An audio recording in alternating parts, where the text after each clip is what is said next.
Many, aware that the comic writers were subversively undermining the morality of their children and desensitizing them to evil, protested the wickedness in comics by publicly burning comic books.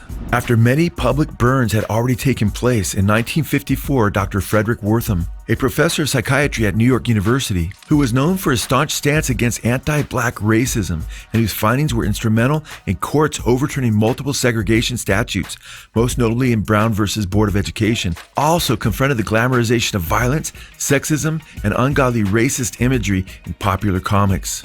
In Wortham's 1954 best-selling book entitled Seduction of the Innocent, The Influence of Comic Books on Today's Youth, he sought to demonstrate that popular comic books were playing a major role in the sharp rise of young people becoming juvenile delinquents and sexual predators. While Wortham's methods were sometimes questionable and specific examples not always accurate, the preponderance of evidence was strong enough that no one could deny that, in many cases, violence, racism, and sexism were being glorified. Wortham's examples revealing the subversive aspects of comics contributed greatly to a United States Senate investigation into the dangerous influences of comic books and led to sweeping self-policing in the comic book industry.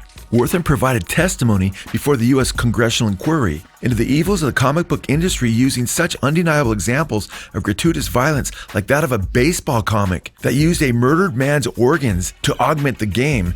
Wortham stated, quote, "Mr. Chairman, I can't explain for the reason that I can't say all the obscene things that are in this picture for little boys of 6 and 7. This is a baseball game where they play baseball with a man's head, where the man's intestines are the baselines. All his organs have some part to play."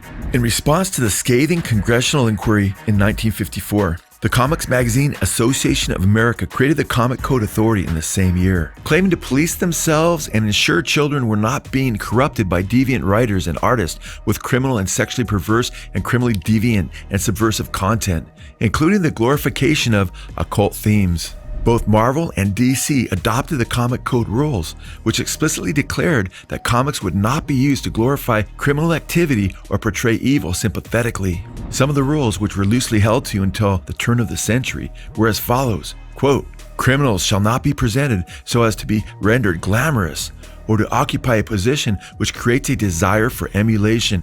Crimes shall never be presented in such a way as to create sympathy for the criminal, to promote distrust of the forces of law and justice, or to inspire others with a desire to imitate criminals. Inclusion of stories dealing with evil shall be used or shall be published only where the intent is to illustrate a moral issue, and in no case shall evil be presented alluringly, nor so as to injure the sensibilities of the reader." We also read occult prohibitions in the code, with declarations like this: scenes dealing with or instruments associated with Walking Dead, torture, vampires and vampirism, ghouls, cannibalism, and werewolfism are prohibited. The code also states nudity in any form is prohibited, as is indecent or undue exposure. Illicit sex relations are neither to be hinted at nor portrayed. Rape scenes, as well as sexual abnormalities, are unacceptable. Also, we read in the code, sex perversion or any inference to same is strictly forbidden. In time, DC would accuse Marvel of, quote, defying the code. Eventually, both Marvel and DC would blatantly sidestep the morality of the comic code through imprints such as DC's Vertigo and Marvel's Epic Comics. Even though the code itself had become more morally lax through the moral decay of American society, Marvel Comics abandoned the code altogether in 2001, and DC followed in January of 2011. Hi, Joe Schimmel here. Hey, we want to thank you guys so much for watching this video. For more eye-popping and jaw-dropping content, check out all our videos on our YouTube channel, and be sure to subscribe so you don't miss out on the new content.